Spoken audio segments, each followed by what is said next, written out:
Hi everybody, Scott here from the Introvert Power channel. In this video I'm going to talk about the extroverted feeling dilemma.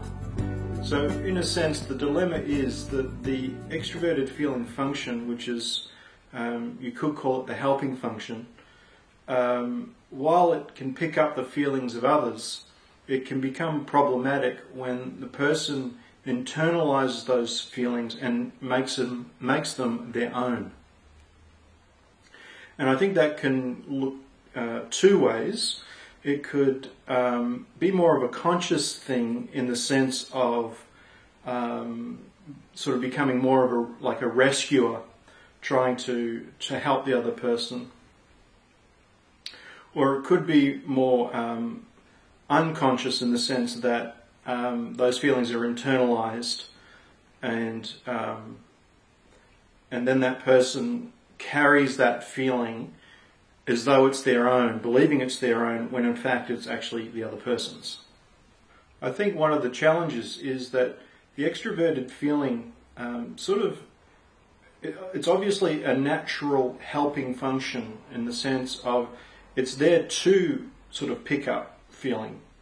And so in that sense there's a natural vulnerability to becoming overly responsible with the feelings that get picked up. I think where that vulnerability can be even more exacerbated is if there is some other underlying issues involved, whether it's codependency or which is usually birthed out of childhood, in the sense that the person growing up with an extroverted feeling function gets these messages that that other people's feelings are their fault. In a sense, they get blamed for other people's feelings, or they're constantly told that their feelings are invalid, or that their feelings don't matter, and or that their feelings are wrong. And in that sense, there can be sort of just a confusion in regards to what are my feelings, what are other people's feelings. What am I responsible for? What am I not responsible for? So there can be some underlying issues that can exacerbate that extroverted feeling function. So when someone takes on the feelings of another person and takes responsibility for them, then in a sense what I think can happen is the FE users attempt to help the other person to resolve their feelings or to help them in the situation, in a sense is also about the FE user trying to resolve the feeling in themselves that they have taken on. When that's happening, in a sense, the person is going to be out of balance and is going to probably be extending themselves in ways that are going to be probably detrimental to themselves and also to the other person, in the sense that it potentially takes away the autonomy of the other person to be able to resolve any problems or issues that they might be dealing with. So just some personal examples of this. I got a call from somebody that I hadn't spoken to for a long time. In hindsight, when I look back on it, I was in a completely fine place at the time. And after 5-10 minutes on the phone, I got off the phone and I just felt depressed. And I just had this knowing and this awareness that actually this depression is actually the other person's. And that I just absorbed it, or I picked it up in the conversation. And I got off the phone and I just felt low, I felt down, I felt I didn't have any energy. And by just sort of sitting in that awareness and sort of observing this, it helped me to realize that the depression was actually not mine. And in a sense, the moment I became aware of that depression feeling left, and then I was back in my own self. Another example was more of a group situation where I walked into that group feeling absolutely fine. I walked out of that group feeling all of this shame. And on this occasion I had internalized it and I had made it my own. And so I was just feeling all of this shame. And when I look back, where I was at before I went to the group and where I was at when I left that group like an hour and a half, 2 hours later, was like walking in light to walking in darkness. And nothing, in a sense, happened in an obvious way within that group time that would have made that shame feeling make sense.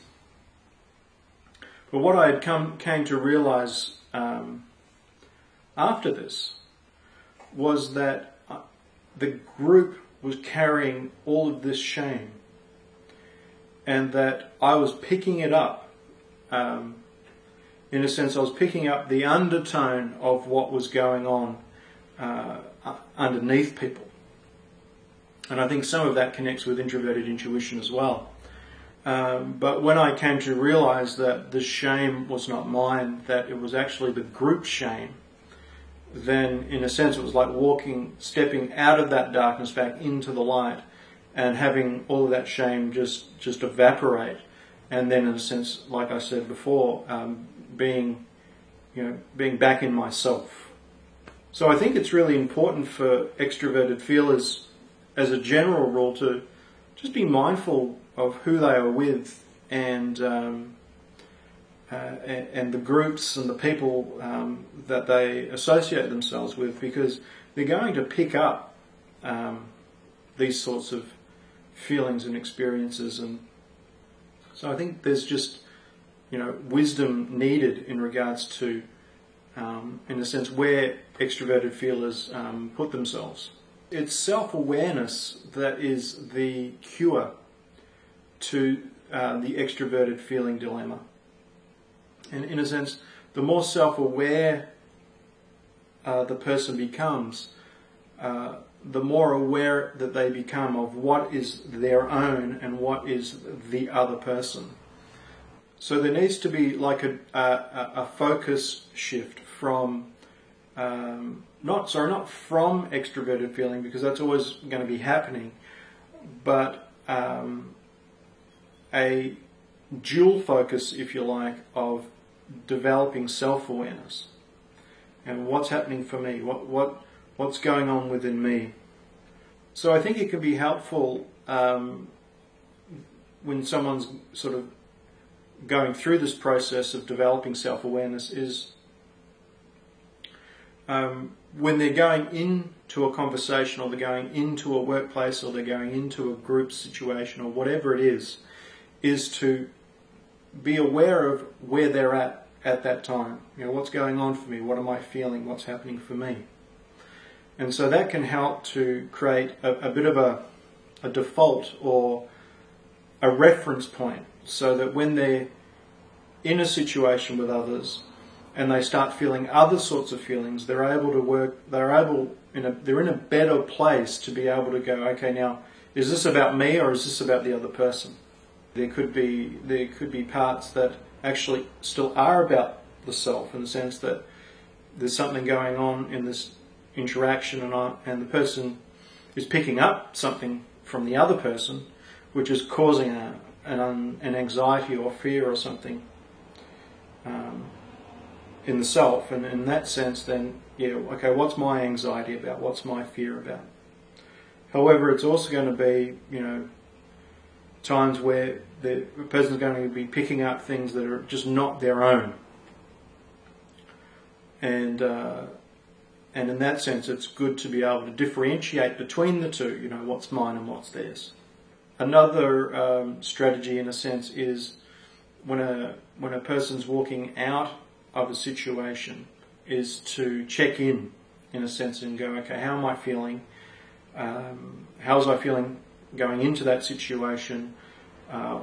Is there anything about that person or that group or that situation that I'm carrying that is actually about them or the other person? And in that sense, to be able to release that and stay in self. And it can also be helpful to actually ask the self some questions. Things like, does this feeling belong to me?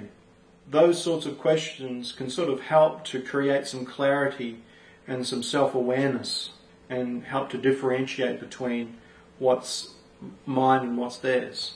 So there's a bit of a paradox in all of this, in the sense that the more a person becomes self-aware to what they're feeling and what they're thinking and why they're feeling it and why they're thinking it, then the less self gets in the way of the extroverted feeling function, which in turn makes the extroverted feeling function more effective, because it's able to, the person's going to be in a much better place to be picking up what's going on in their environment, and it's not going to get tangled up within the self and get tangled up in their own feelings.